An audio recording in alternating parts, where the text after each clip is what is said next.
Hello to all, सभी को मेरी ओर से नमस्ते। Welcome back in this new video on the Victorian period. आज की वीडियो में हम विक्टोरियन पीरियड पे एक क्विज सॉल्व करने वाले हैं और जो आज की वीडियो है हमारी, दिस इज़ पार्ट 5 वीडियो और इसके अंदर हम सॉल्व करेंगे 10 क्वेश्चंस। बैठे बैठे क्या करे, करना है कुछ काम, शुरू करते हैं क्विज को लेके प्रभु का नाम। आज का जो हमारा पहला क्वेश्चन है वो है ब्राउनिंग्स पॉलिन इज़ व्हाट। तो इस क्वेश्चन में हमसे पूछ रहे हैं कि जो रॉबर्ट ब्राउनिंग है ना, उन्होंने एक वर्क लिखा है पॉलिन, वो क्या है, what is this Pauline all about. This is what we have to tell in this question. क्या वो एक नोवेल है, क्या वो एक ऐसे है, या फिर it is a tribute to Shelley and his poetry. Who is this Shelley? P Shelley, Percy Bysshe Shelley. और delta option is lament over his wife's death, कि उनकी जो वाइफ है उनकी मृत्यु हो गई है और उसके शोक में वो ये पोएम लिख रहे हैं। Now you try to tell what is the answer. इस क्वेश्चन का हमारा जो करेक्ट आंसर है दैट इज चार्ली ऑप्शन। जो ब्राउनिंग ने पॉलिन नाम से एक पोएम लिखी है जिसका की पूरा टाइटल भी है, इसका जो पूरा टाइटल है वो है हमारा अ फ्रेगमेंट ऑफ कन्फेशन। तो इस चीज़ को याद रखना है कि दैट पॉलिन क्या है, पोयम है, और उसका पूरा टाइटल क्या है, a fragment of confession, which is written by Robert Browning and this is a poem which is written as a tribute to P Shelley. तो जो पी शेली है ना, उनको ट्रिब्यूट देने के लिए उन्होंने ये वाली पोएम लिखी है। और इसके अंदर क्या है, कन्फेशंस हैं of an unnamed poet to his lover. Coming on to the second question, in which work of Browning the following line appears? यहाँ पर हमें लाइंस दी गई हैं और हमें बताना है कि कौन से वर्क में ये लाइंस अपीयर होती हैं। लाइंस क्या हैं? That God's in his heaven and all is right with the world. तो कौन से वर्क में बोल रहे हैं browning that all is right with the world, कि दुनिया के साथ सब कुछ ही ठीक है, जो हमें कभी नहीं लगता है। इज इट पॉलिन पोएम, या फिर स्टेफोर्ड, या सॉर्डेलो, या फिर हमारा delta option is Pippa Passes. तो what is the correct answer? These lines are taken from the poem Pippa Passes. Pippa Passes जो है बहुत इंपॉर्टेंट पोएम है, जिसमें कि जो पीपा है वो लड़की है and she is roaming here and there, और उसको सिर्फ एक ही दिन छुट्टी मिलती है। वो भी कौन से दिन मिलती है उनको छुट्टी? न्यू ईयर वाले दिन। और वो गाना गाती हैं इधर उधर स्ट्रीट्स पे घूमते हुए। तो this is the story line of Pippa Passes. और जो लाइन्स है हमारी, क्या लाइन्स थी? That God's in his heaven and all is right with the world are taken from the poem Pippa Passes which is written by Robert Browning. बाकी सारी poems हैं जो कि पॉलिन पोएम है which was the first poem of Robert Browning, Strafford जो poem है, and Sordello, all these are written by Robert Browning. Next question पे आते हैं। Which work of Browning is the story of the murder of a young wife. Wife का क्या नाम है? Pompilia, by her worthless husband in 1698। तो subject matter याद रखना है कि किस चीज़ के बारे में है ये वाली स्टोरी हमारी, murder of a young wife Pompilia by her worthless husband. Easy question है। एल्फा ऑप्शन है हमारा the ring and the book. जो the ring and the book है, अगर आप सबको याद हो तो रिंग एंड द बुक में किस चीज़ के बारे में मैंने बताया था कि बात हो रही है, that is the Roman murder trials. तो इतना मैंने बताया था कि रोमन मर्डर ट्रायल्स के ऊपर बेस्ड है हमारी the ring and the book which is a poem by Robert Browning. Second option है हमारा Asolando. Charlie option is one word more and delta option is man and women, जो कि क्या है, एक पोएट्री कलेक्शन है बाय रॉबर्ट ब्राउनिंग। और one word more क्या थी? ये इंपॉर्टेंट पोएम थी, इसको याद रखना है। One word more is a poem which is addressed to his wife. Browning अपनी वाइफ के लिए लिखते हैं वन वर्ड मोर जो पोएम है। इसका हमारा जो करेक्ट आंसर है वो है the ring and the book. तो remember that the ring and the book जो है रोमन मर्डर ट्रायल्स के ऊपर बेस्ड है, जिसमें किसका मर्डर हो रहा है? ऑफ यंग वाइफ पोम्पिलिया, उसकी पत्नी का नाम है, बाय हर वर्थलेस हस्बैंड। अगले क्वेश्चन में हु पूछ रहे हैं हमसे दैट हु रोट। यहाँ पर कुछ लाइंस दी गई हैं और हमसे पूछा है कि ये लाइंस किन्होंने लिखी हैं। हमारी लाइंस क्या हैं? We fall to rise, are baffled, to fight better, sleep to wake. Okay, तो we fall to rise, are baffled. Baffled का क्या मीनिंग होता है? बेफल्ड का मीनिंग होता है कन्फ्यूज्ड, कन्फ्यूज्ड होना। To fight better, sleep to wake. So these lines are taken from the poem which is titled as Epilogue. एपीलोग। अभी एपीलोग जो पोएम है, अब बताना है आपको ये किन्होंने लिखी है। क्या ये रॉबर्ट ब्राउनिंग ने लिखी है या फिर वॉल्टर पैटर, और is it Charlie option that is Oscar Wilde, जो कि एस्थेटिक मूवमेंट से रिलेटेड हैं और ऑस्कर वाइल्ड का जो एक इम्पॉर्टेंट जो स्लोगन है ना वो है art for art sake, art for art sake, इसमें विश्वास रखते हैं वो। और एल्फ्रेड लॉर्ड टेनिसन जो कि ग्रेटेस्ट विक्टोरियन पोएट है। तो क्या है हमारा इसका आंसर? एपिलॉग जो पोयम है ना वो लिखी है हमारे रॉबर्ट ब्राउनिंग ने, याद रखो। And these lines are taken from Robert Browning's poem epilogue. Lines क्या थी? We fall to rise, are baffled, to fight better, sleep to wake. Next question पे आते हैं। वर्क का नाम दिया है on heroes and hero worship and they are asking that this work is written by whom. किन्होंने लिखा है ये work on heroes and hero worship? इसके अंदर बात की गई है कि कुछ जो हमारे हीरोज़ हैं ना वो बोलना चाहते हैं कि जो हमारी हिस्ट्री होती है, history is nothing just the story of the heroes and this is a collection of lectures. इसके अंदर लेक्चर्स हैं, लेक्चर्स का कलेक्शन है on heroes and hero worship, जिसके अंदर ना हीरो को 6 तरीके से बताया गया है। हीरो को इसमें सबसे पहले वो बोलते हैं कि हीरो एज डिवाइन, उसको डिवाइन बोला है, फिर उसको प्रोफेट बोला है, फिर उसको पोएट भी बोल दिया है। नेक्स्ट है हमारा प्रीस्ट, देन है man of letters and last is king. तो जो हमारा हीरो है उसको इन 6 पार्ट्स में डिवाइड करा है। हीरो को डिवाइन बोला है, प्रोफेट बोला है, poet, then priest, then man of letters and king. पूछा जा सकता है, अगर मतलब if they want to make the question complicated तो पूछ सकते हैं इसमें डिटेल में भी आपसे। बट यहाँ पे उन्होंने पूछा है कि that on heroes and hero worship जो वर्क है हमें बताना है कि वो किन्होंने लिखा है। The correct answer of this question is Thomas Carlyle. Thomas Carlyle कौन है? ये एसेइस्ट हैं और विक्टोरियन एज से बिलोंग करते हैं और ये बोलना चाहते थे कि जो हिस्ट्री होती है ना वो और कुछ नहीं है, हिस्ट्री सिर्फ बायोग्राफी ऑफ ग्रेट मैन है। तो हम जब भी हिस्ट्री पढ़ते हैं तो उनका मतलब है कि हम सिर्फ वहाँ पे बायोग्राफीज पढ़ रहे हैं ग्रेट मैन की। Beta option is Matthew Arnold. Matthew Arnold जो हैं वो एक एसेइस्ट हैं, पोएट हैं और वो विक्टोरियन एज से बिलोंग करते हैं। उनको हम फर्दर क्वेश्चंस में देखेंगे। नेक्स्ट है हमारा ऑप्शन जो है JS. Mill.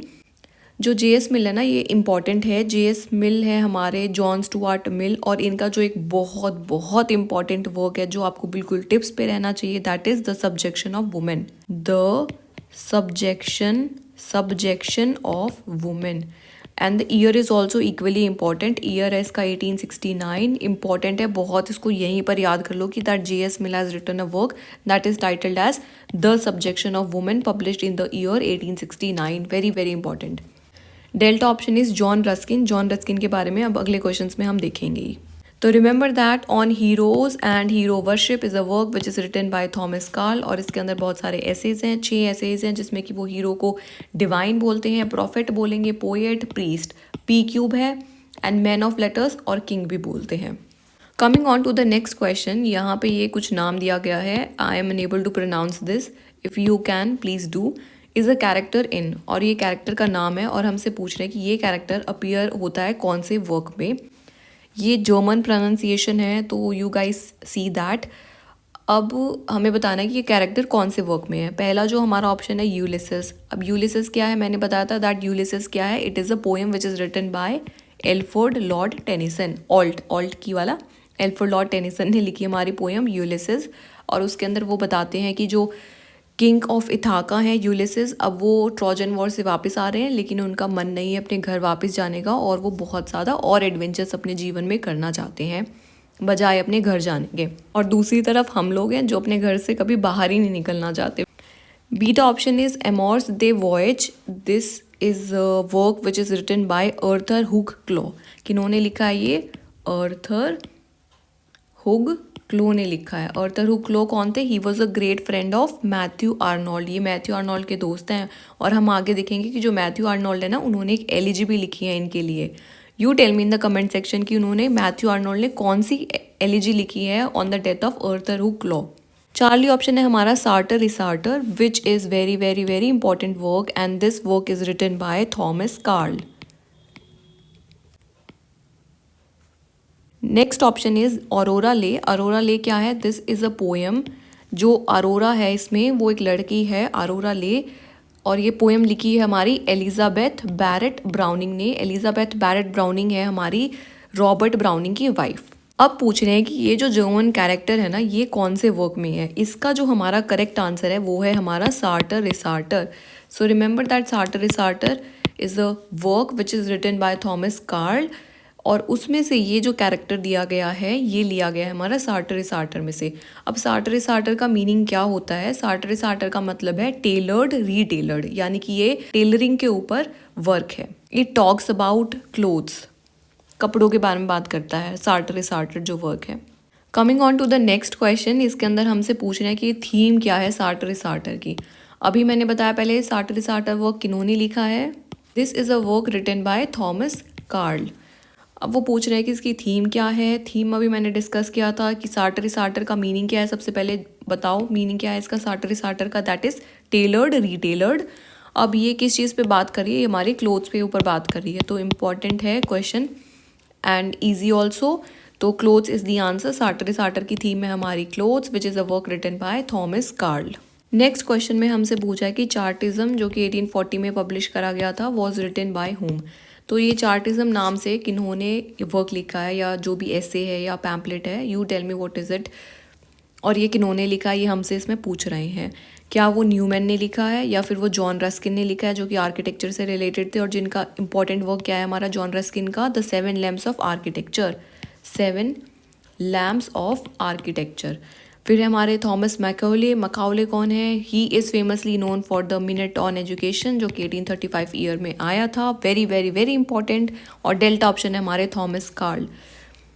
Now you tell me, try to guess the answer कि जो चार्टिज्म है वो किन्होंने लिखा है।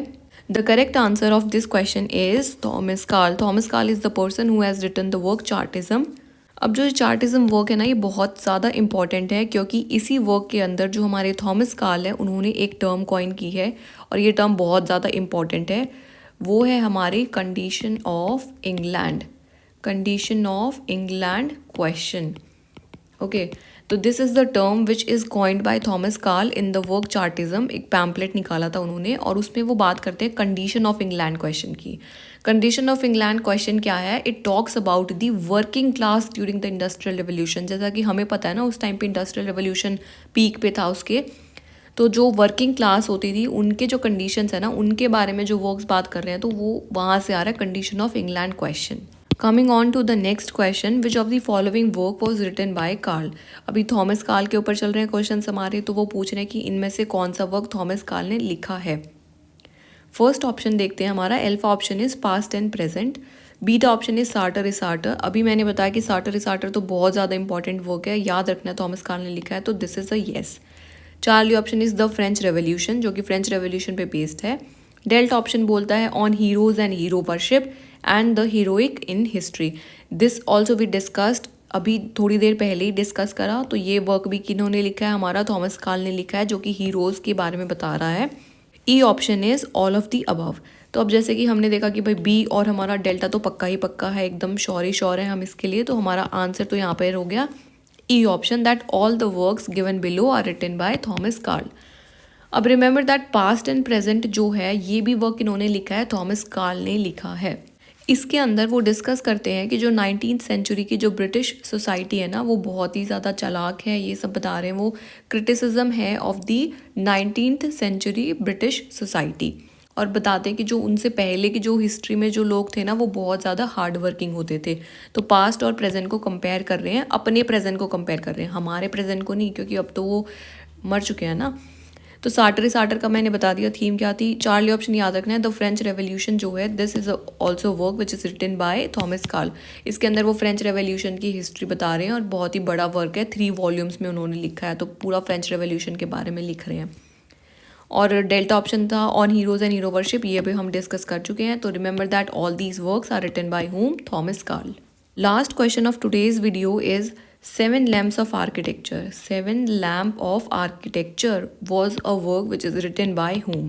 क्या वो विलियम एमसन ने लिखा है, मैथ्यू आर्नोल्ड ने लिखा है, या फिर जॉन रस्किन ने, या फिर चार्ल्स डार्विन ने? चार्ल्स डार्विन का पता है आपको, ओरिजिन ऑफ स्पीशीज़ है, origin of species which is very very important, इसको याद रखना है। जॉन रस्किन को देखेंगे अभी, मैथ्यू आर्नोल्ड का बता ही चुकी हूँ, विलियम एमसन को भी हम नेक्स्ट क्वेश्चंस में कवर करेंगे। तो नाउ यू टेल मी कि that 7 lamps of architecture is a work written by whom? The correct answer of this question is John Ruskin. तो जॉन रस्किन जो हैं उन्होंने लिखा है हमारा वर्क 7 लैम्प्स ऑफ आर्किटेक्चर। और ये बहुत ही इम्पॉर्टेंट है। Remember that this is an essay. अब इस ऐसे के अंदर वो क्या डिस्कस करते हैं ना, वो बताते हैं कि जो हमारा ओल्ड आर्किटेक्चर होता है, जैसे अब मान लो हमारा रेड फोर्ट है तो हम उसको रिवाइव करने में लगे रहते हैं ना, कि हम उसको रीस्टोर करते हैं चीज़ों को, जो हमारा ओल्ड आर्किटेक्चर है। लेकिन जो जॉन रस्किन थे वो बोलते थे कि हमारा जो ओल्ड आर्किटेक्चर है ना उसको रिवाइव नहीं करना चाहिए, क्योंकि वो हम नहीं कर सकते। उनका कहना ये था क्योंकि जो ओल्ड स्ट्रक्चर्स है ना वो अलग तरीके से बनाए गए हैं और हमें तो पता ही नहीं है उनकी टेक्निक्स का, तो हम कैसे उसको वापस से ठीक कर सकते हैं। और इसीलिए वो एक बात भी बोलते हैं that we can not raise a dead human again, similarly we can not rebuild a damaged architecture. तो वो बोलते हैं कि एक आदमी जो मर गया है तो आप उसको नहीं जिंदा कर सकते। सिमिलरली जो एक आर्किटेक्चर है हमारा वो डैमेज हो चुका है तो हम उसको रिवाइव नहीं कर सकते हैं। ऐसा किनका मानना है? जॉन रस्किन का मानना है, मेरा मानना नहीं है, ये जॉन रस्किन का मानना है। And one more important thing कि जो 7 लैम्प्स ऑफ आर्किटेक्चर ना, इसके अंदर ये जो 7 है ये हमें पता होनी चाहिए कि कौन से 7 लैम्प्स है, क्योंकि क्वेश्चन क्या आया था that which among the following is not one of the 7 lamps of architecture. तो इसका मतलब हमें पता होना चाहिए ना कि कौन से 7 लैम्प्स हैं। तो I made a trick for that. हमारी सिंपल सी ट्रिक है, बोल MPST, यानी कि एक इंटरव्यूअर है जो कि इंटरव्यू ले रहा है एक MP का, और तो वो बोलता है कि बोलो MP साहब बोलो on the topic of ST, schedule types के बारे में बोलो। तो B से है हमारा ब्यूटी, O से है ओबीडियंस, L से है हमारा लाइफ।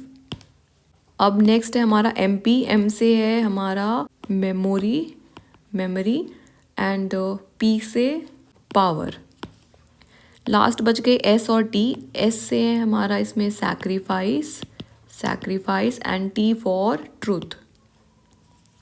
तो फिर से रिवाइज करते हैं, बोल MPST, B से beauty, obedience, L for life, यहाँ पर MP है हमारा memory and power, and ST stands for sacrifice, और T से हमारा हो गया ट्रूथ। तो remember all these are the part of the 7 lamps of architecture which is an essay written by John Ruskin. I hope all these 10 questions are clear to you all. और अगर आपने ये quiz solve करा है तो जितने भी आपके मार्क्स बन रहे हैं ना, you can write down that in the comment section. और जिन भी बच्चों ने आखिरी तक वीडियो देखी है, who have completed all the 10 questions, congratulations to you all कि आप में इतना पेशेंस है that you can solve all the 10 questions. I wish you all the best so that you can qualify your exam, whatever exam you are preparing for. All of you stay fit and keep smiling. I will see you in the next video with 10 more questions on the Victorian age. Goodbye to all.